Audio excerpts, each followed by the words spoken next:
Today we're here with Phil Bentley, President and CEO of the Oregon Healthcare Association. Thanks for being with us. It's my pleasure. So you have had a successful career in public policy, law, and legislative affairs before beginning your work with the Oregon Healthcare Association.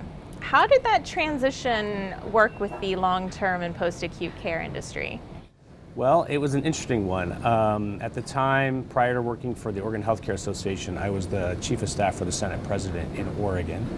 And my predecessor at OHCA, Jim Carlson, and I had gotten to know each other. And he thought I would be a good fit for OHCA as their next lobbyist. And he basically recruited me to join OHCA, and I had a lot of learning to do about the long-term care sector and the work that our members do. And so I was fortunate to work with some amazing people at the association and our members and really get to know what they do every day. And that has helped me be an advocate for the sector now and most recently become the CEO of the association.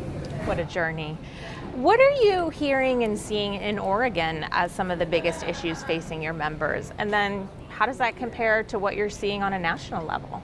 Well, I think before I got here in DC, I would have said clearly workforce. And talking to everyone here in DC, it's clearly workforce. So I don't think there's anything unique about Oregon compared to other states. We're all struggling with workforce.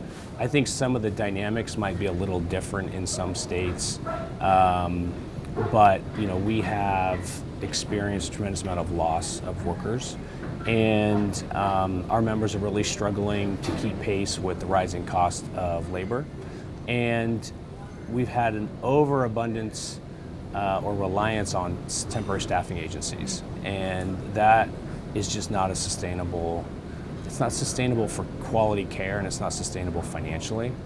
So I think that is. I think the challenge in front of us is very immediate in terms of trying to improve our access to qualified caregivers, and I think that's the thing that we're all focused on here as well. Yeah, workforce issues definitely cut everywhere across the industry. Just such a wide issue. Yeah. In your experience, what have you found to be impactful in advocating for long-term and post-acute care industry? Basically, how do we do a good job at telling our story?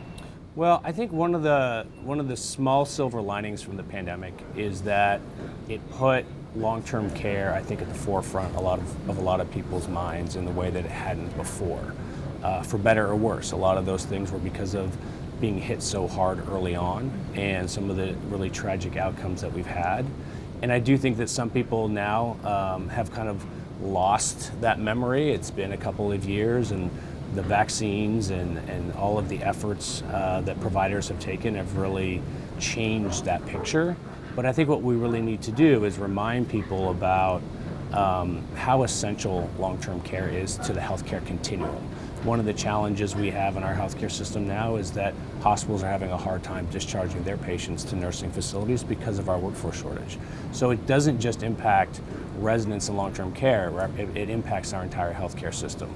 So I think just being able to exemplify, to talk about our sector, the role that it plays in the healthcare continuum, and then always it's about caregivers and residents. And so many people have a personal story or a personal connection to a grandparent or a loved one who's needed long-term care services.